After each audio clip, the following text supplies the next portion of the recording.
zero difference potential. So what do?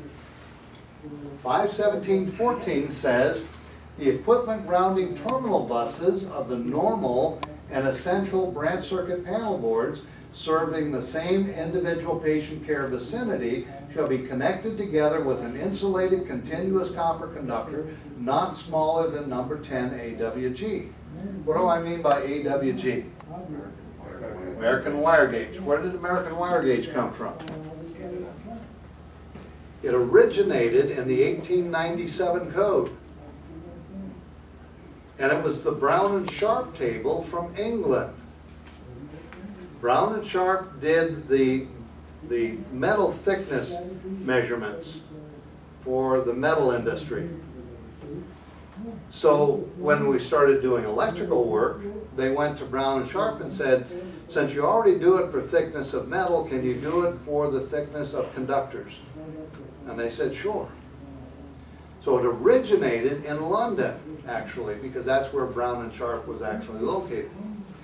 We took the table, the ampacity table, and put it in the 1897 National Electrical Code, and it's on page number 23 in the 1897 code. The reason I know that is because, again, I have a copy of it in my briefcase if you're interested in seeing it. The 1897 code, the Brown and Sharp table, is pretty much almost the same size conductors as we have in table 310.16 of the NEC now, or in the 2014 code 310.15b16 on page 161 in your electrical code book. So again, when you're talking about this AWG, the number 10, why do we go with the number 10? A number 10 is going to go from one panel board to the next panel board to the next panel board. Now here's what's going to happen though. That's when the panel boards are side by side.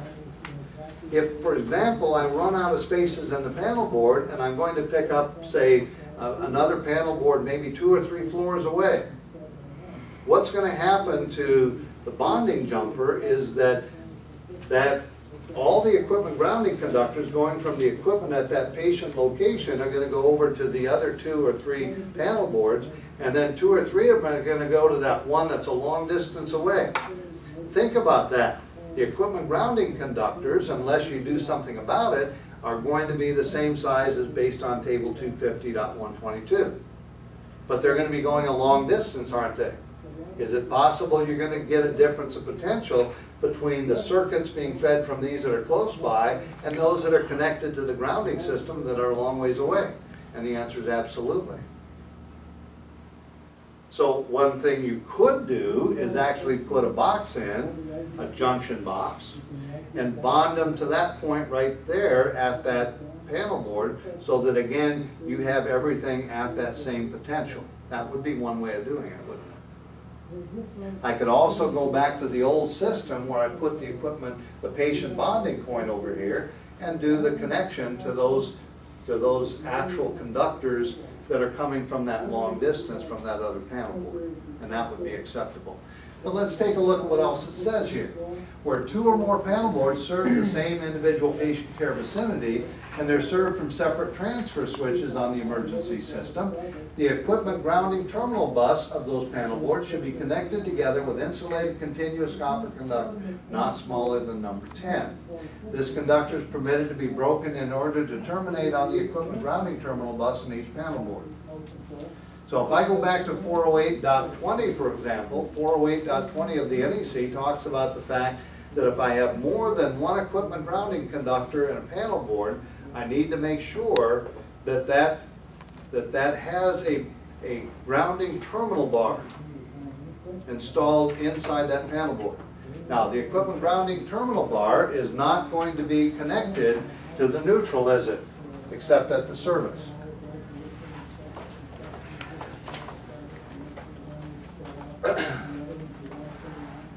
So, again, when we're talking about these applications, the purpose of this, again, is to continue establishing that 0 point of reference, isn't it?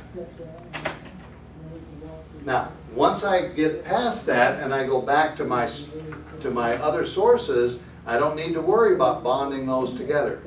The purpose of bonding them together is when I go to a single patient vicinity, isn't it? I could have equipment that's 480 volt, I could have equipment that's 208, 120, and they're all connected together with this number 10 bonding jumper. The reason we went with a number 10 is because it's substantial enough to not be damaged. Does it have to be run in a raceway? No. All it has to be done is that it's bonding all of those panel boards together. Sounds like they have quieted down a little bit. Let's get the cooling. So you're just going to jumper ground bars together with the number 10? Yeah, exactly. Now, I could put a little nipple in between and run them through that way. The purpose is not going to be to have current flow on them. The idea is just for bonding. And I've had people say, well, if you run a single bonding jumper through there and you get current, that because of that you're going to have some kind of impedance to the current flow. That's not the purpose of this. The purpose is to make sure that we have everything at zero difference potential. If you have everything at zero difference potential, you don't have current flow, do you? If you have current flow, you have a bigger problem, don't you? Absolutely, you do. So you say the number 10 does not have to be protected from physical damage? A number 10, you don't want to put in a number 10 and have it where it's going to be damaged. It's inside the wall. So you're going to put it inside the wall, or you may end up, you know, again, what I would do is I would nipple between the panel boards with just a straight EMT nipple or something like that, and run it from one panel board. Because normally anything you have number 6 or smaller got to be protected, so. Exactly. Is it an issue to run it, it's not an issue to run it in a raceway with other conductors from panel to panel? No, I don't think there is. Again, the reasoning behind it is for bonding. Like, part of that too is like, say, you mentioned you had, say, 3 panels in one electrical room and say across the hall was the other. How would you get from that panel to there? In a raceway from that point? Well, and again, the number 10, if you're putting it above the ceiling or someplace like that, you don't have to worry about it as long as you provide support for it. But one of the things that you have to be careful about, and that's going from one enclosure to another enclosure with conductors, for example. Take a look in 312.8 of the code, because Article 312 talks about the enclosure and whether or not you're able to make splices and have other conductors come into those enclosures. And one of the things that you have to be real careful about, for example, and I've seen this done not a lot of times, but people make mistakes where they bring the conduit in, and sometimes they'll bring a whole bunch of conduit into the 12208. Right next to that, they'll have a 277 40 volt panel board, and they'll have maybe 1 or 2 120 volt circuits and they'll nipple through on the bottom and run the 277 volt or the 12208. Problem with that is when you turn one panel board off, you think everything in there is de-energized. So again, if you're doing that, if you look in 312.8, again, you're talking about putting a warning sign or a warning label. This was put in the 2011 code, and it says a warning label complying with 110.21b is applied to let people know that there are other voltages within that enclosure. Now, we didn't have that until the 2011 code, but I can remember a number of times when I was working in a panel board and I was putting the cover back on again. And you know those kind of clamps that, you know, you unscrew it and then you turn them sideways and then you turn them back to clamp on the sides? Yeah, and I started screwing down after I'd done all of that. This is a 7-foot high panel board cover. I'm screwing it down with a screwdriver and all of a sudden, bam! There was a short circuit and the whole panel board was turned off. I'm going, how is that possible? Guess what? That was a 12208 panel board, and then they had 2 77 40 volt conductors tucked back in on the side. And when they hooked those conductors, they knew they were there. I didn't know they were there because they were tucked in and you couldn't see them. And I found out they were there simply because of the 277 40 volt circuit breaker that tripped. Bless their heart. Yeah. If you're running it between a nipple between 2 panels, do you got a bond bushing both ends or no? No. And is there a length limitation on that number 10? If you have a panel 100 feet away or Well, 2 feet away. again, you have to be careful about what the distance is, don't you? Simply because you want to make sure that they're at the same potential. So who decides that then, the engineer? What size it is? Yes. The engineer, the electrician, whoever's working on the system. Could be the person working in the hospital. And they're part of the maintenance program.